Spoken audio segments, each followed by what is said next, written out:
Dear students, नमस्कार। हम सीखेंगे आज कि छंद में लघु और गुरु को चिन्हित कैसे किया जाता है। उसके लिए हमें सिर्फ एक पंक्ति का सूत्र है, इसे याद रखना होगा। यह माता राजभान सलगा। अगर आपको ये एक पंक्ति याद है तो आप बिल्कुल आसानी से छंद में किस प्रकार से लघु और गुरु का चिन्ह लगाया जाता है सीख जाएंगे। इस सूत्र से हमें गणों का पता चलेगा। यगण, मगण, तगण, रगण, जगण, भगण, नगण, सगण, लघु, गुरु।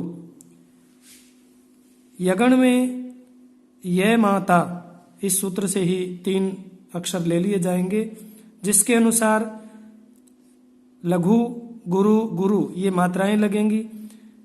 यह माता में यह लघु है और माता दोनों गुरु हैं। इस प्रकार से यहाँ यगण बन जाएगा। इसी प्रकार से मगण में मा ता रा, यहाँ से तीनों गुरु होने के कारण मगण में तीनों ही गुरु के चिन्ह होंगे। तगण में ता रा ज, दोनों गुरु और फिर एक लघु। रगण में रा ज भा, एक गुरु, दूसरा लघु और तीसरा गुरु। ऐसे ही जगण में ज भा न, लघु गुरु लघु। भगण में भा न स, गुरु लघु लघु। नगण में न स ल, तीनों लघु होंगे। और सगण में स ल ग, लघु लघु और गुरु। ये इस प्रकार के चिन्ह आप सीख लेंगे। ल से लघु और ग से गुरु, ये लघु का चिन्ह आई होता है और गुरु का चिन्ह ऐस होता है। तो हमें कौन से स्वर पर कौन सा चिन्ह लगाना है यह सीखना है, और यही हमारा आज का विषय है।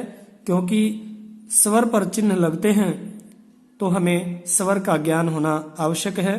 ह्रस्व स्वर पर लघु का चिन्ह लगेगा और दीर्घ स्वर पर गुरु का चिन्ह लगेगा। ह्रस्व स्वर संस्कृत वर्णमाला में 5 होते हैं, हिंदी की वर्णमाला में 4 होते हैं, ए ई उ री। और संस्कृत में एक लरी अलग से अतिरिक्त स्वर होता है।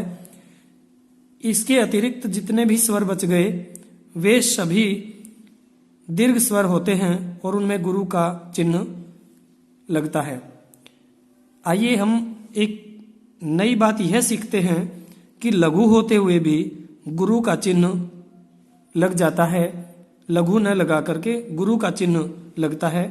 कारण क्या होता है यही हमें सीखना है, और इसी से हमें छंद में चिन्ह लगाना आएगा और छंद का पता चल पाएगा कि यह कौन सा छंद है।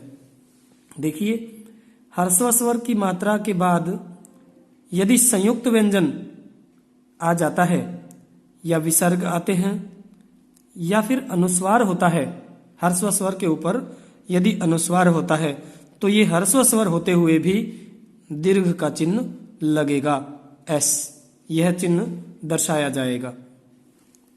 वर्ण विच्छेद, किसी भी स्वर पर चिन्ह लगाने के लिए हमें यह पता होना चाहिए कि वह स्वर दीर्घ होगा या ह्रस्व, अर्थात दीर्घ का चिन्ह लगेगा या ह्रस्व का। इसके लिए हमें उस स्वर के बाद आने वाले व्यंजनों का पता होना चाहिए। उसके बाद विसर्ग आता है या नहीं आता है यह ज्ञात होना चाहिए। अनुस्वार उसके ऊपर लगा हुआ है या नहीं यह ज्ञात होना चाहिए। अगर हमें वर्ण विच्छेद आता है तो हम पता कर पाएंगे कि ह्रस्व के बाद संयुक्त व्यंजन है या नहीं। संयुक्त व्यंजन जो वर्णमाला में हैं दर्शाए गए हैं, केवल वही संयुक्त व्यंजन नहीं अपितु संयुक्त व्यंजन चाहे उनसे अतिरिक्त भी यदि कोई आधा अक्षर आता है, अर्थात 2 स्वरों के बीच में व्यंजन 1 से अधिक आते हैं, तो वहां पहले वाला स्वर यदि ह्रस्व है तो वह भी दीर्घ हो जाएगा। देखिए कैसे, हम एक उदाहरण लेते हैं, उदाहरण के माध्यम से सीखते हैं। पहले हमें सीखना यह है कि ह्रस्व होते हुए भी दीर्घ कैसे बन जाता है। तो यह एक संयुक्त व्यंजनों से युक्त एक शब्द है जिसका मैंने यहाँ वर्ण विच्छेद पहले ही करके रख लिया है, तो आप इसके माध्यम से सीखिए।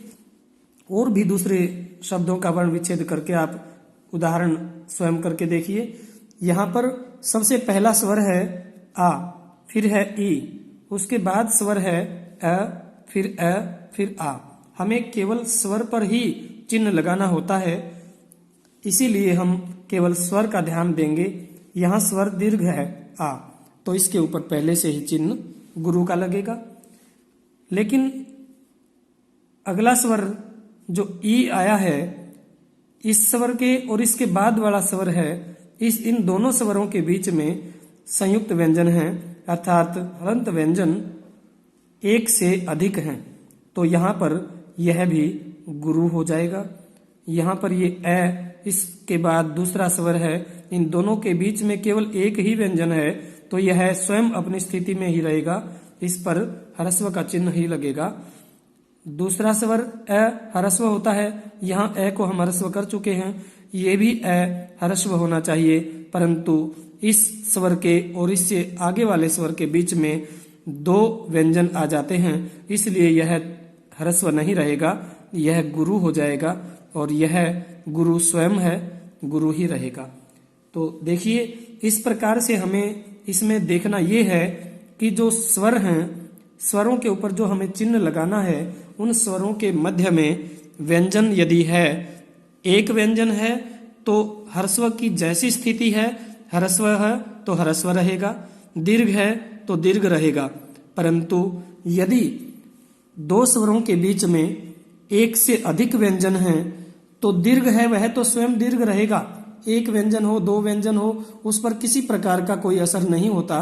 परंतु यदि वह ह्रस्व है तो वह दीर्घ हो जाएगा दो व्यंजनों के कारण, उसके बाद आने वाले दो व्यंजनों के कारण वह ह्रस्व स्वर दीर्घ हो जाएगा। दूसरी एक बात यह है कि यदि अंत में है तो वह स्वर भी छंद की पूर्ति के अनुसार ह्रस्व या दीर्घ लिया जा सकता है, यह नियम है। इसी के साथ हमारा ये छंद का प्रकरण है ये समाप्त होता है। छंद हम और सीखेंगे, छंद में मात्राओं का विधान कैसे किया जाता है, यह हमारा उद्देश्य सीखने का था। इस पूर्ण छंद को जिस दिन हम इंद्र वज्रा छंद पढ़ेंगे उस दिन सीखेंगे। अब आप चैनल को यदि सब्सक्राइब नहीं किया है तो चैनल को सब्सक्राइब कर दीजिए और इस ज्ञान को आप औरों तक भी पहुंचाइए, ताकि जो विद्यार्थी जिनको यह आता नहीं है वे भी इसको सीख जाएं। धन्यवाद। जयतु भारती, जयतु संस्कृतम।